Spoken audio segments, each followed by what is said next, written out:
పరిపూర్ణ బోధ 2.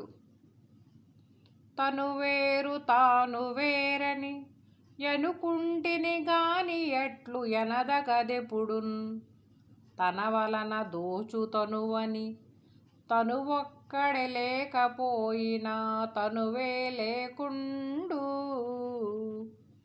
నేననుటకు తావే లేకుండు తను ఒక్కటుంటేనే తనువు విశ్వము 2. తను ఒక్కటుంటేనే తనువు విశ్వము 2. గనుపించు గదా హుల్లక్కనుకోనేననే మాట మునుపు నీవెప్పుడైనా ఇట్లను కొనుటకే మాధారముండెను గనియు నీలేమిడిని తెలిసి తనువునే లేనన్న వెనుక తనువే లేకుండు నేననుటకు తావే లేకుండు. జై నిజగురుభ్యో నమ. శ్రీ నిజానంద పోలోజు వీరయాచార్య విరచితంపైన శుద్ధ నిర్గుణ పరతత్వ బోధామృత కందార్థ దరువులలో పరిపూర్ణ బోధ ప్రకరణంలో 2వ కందార్థం. తను వేరు తాను వేరని అనుకుంటిని గాని ఎట్లు ఎనదగదిప్పుడు తను శరీరం వేరు తాను వేరు, శరీరంలో ఉన్న చైతన్య రూపమైన పరమాత్మ లేక సర్వసాక్షి వేరు, నేను వేరు నా మేను వేరు అని అనుకుంటున్నాను. కానీ అట్లు అనదగదెప్పుడు ఆ విధంగా అనకూడదు. ఎందుకు అనకూడదో చెప్తున్నారు. తన వలన దోచు తనువని, తనువు ఎలా వచ్చింది? నా వలనే వచ్చింది. నేను ఉంటేనే తనువు, నేను లేకపోతే తనువు ఎక్కడ ఉన్నది? నేననే ఆత్మ వలననే సర్వం కూడా కలిగినది. నేను లేకపోతే శరీరం లేదు, శరీరం లేని నేను ఉండేందుకు అవకాశం లేదు. తను ఒక్కడే లేకపోయిన తనువే లేకుండు.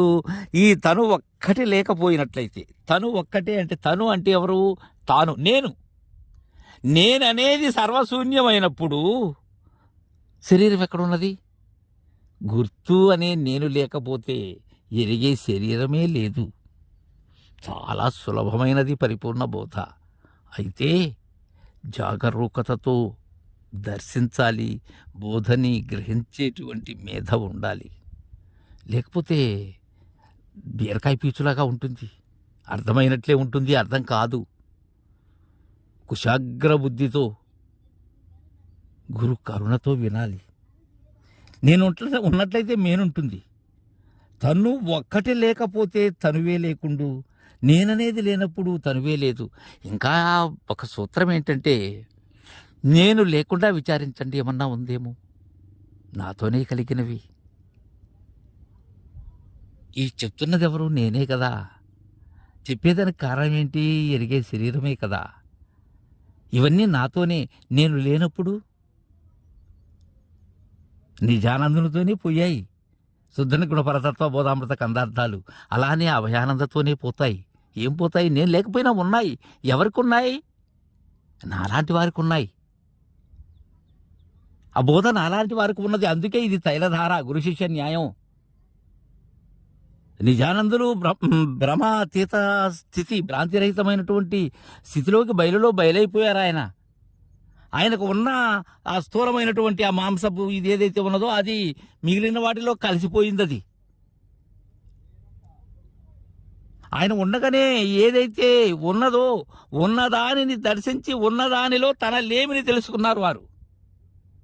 నేననుటకు తావే లేకుండు. తనువు లేనప్పుడు నేననేదానికి తావెక్కడున్నది? దాన్ని విడిచి ఇది అనలేదు.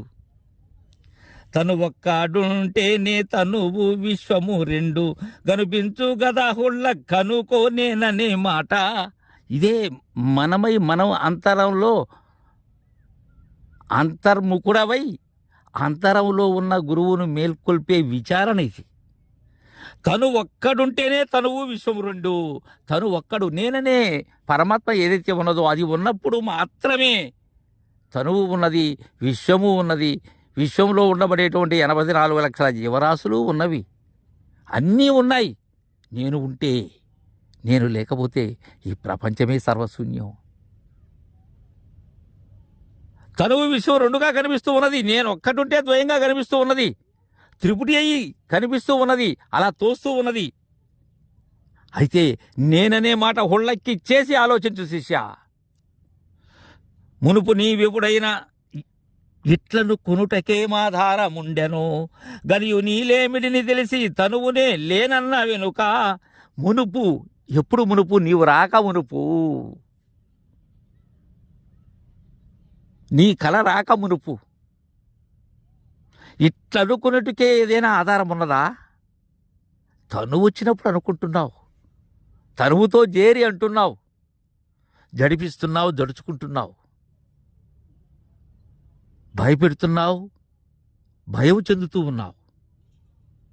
కాబట్టి దానికని నీ లేమిడిని తెలిసి నీ లేనితనాన్ని, నిజంగా నీ అంత లేమి, నీ అంత పేదవాళ్ళు ఎవరూ లేరు. కారణం వేరే దాన్ని ఆసరా చేసుకుని ఉండవలసిందే కానీ నీవు స్వతంత్రుడు కాదు, నీవు పరతంత్రుడవే. నీవు స్వతంత్ర పరతంత్రములు కానిది ఏదైతే ఉన్నదో అది శాశ్వతమైనది. దానిని తెలుసుకున్నట్లయితే నీ లేమి నీకే బోధపడుతుంది. తనువు నే లేనన్న వెనుక తనువే లేకుండు. అలా విచారణ అయిన తర్వాత ఏమీ లేదు. అప్పటి వరకు విచారణ సాగాలి అంతే. అయితే ఎప్పటికీ విచారణ సాగుతూ ఉండటం కాదు. ఈ విచారణకు ఎక్కడైనా సరే విచారణ లేని స్థితికి వెళ్ళాలి అని తెలియజేశారు. తర్వాత కందార్థం రేపు ముచ్చటించుకుందాం. జై గురుదేవ.